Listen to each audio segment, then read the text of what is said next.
So let's try to do this one. How to find the two-point form of a line. So meron tayong problem dito. Find the equation of the line of the form of y equals mx plus b that passes through 5 and 3 and 4 and 2. So in order to solve that one, we're going to apply two-point form, okay, of a line. So we have y minus y sub 1 equals y sub 2 minus y sub 1 all over x sub 2 minus x sub 1 quantity x minus x sub 1. So kailangan, ang gagawin muna natin dito, we're going to identify the 2 points. So 5 is our x sub 1, 3 is our y sub 1, okay, 4 is our x sub 2, then 2 is our y sub 2. Okay, so etong mga points na to i-apply natin dito. Okay, so we will have y minus y sub 1 is 3 equals y sub 2 is 2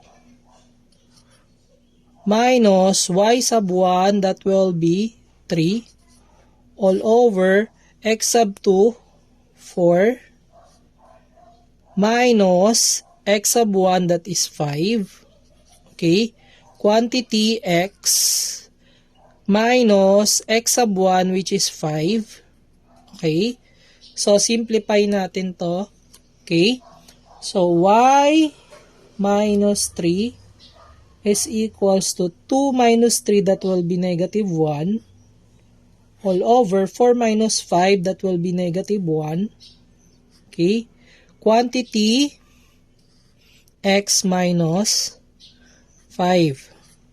Okay, so y minus 3 is equals to negative 1 divided by negative 1 that will be 1.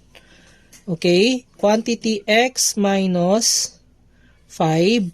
Okay, so next thing we're going to distribute this one. So 1 times x that will be x. Okay, 1 times negative 5, that will be negative 5. Okay, so this will be y minus 3. So, kailangan ma-remove natin or ma-isolate natin si y. So, para ma-isolate yan, we're going to transpose negative 3 on the other side. So, this will be y is equals to x minus 5 plus 3, mag-change na siya na sign kasi tinranspose na natin. So, if we're going to simplify, that will be y is equals to x, negative 5 plus 3, that will be negative 2.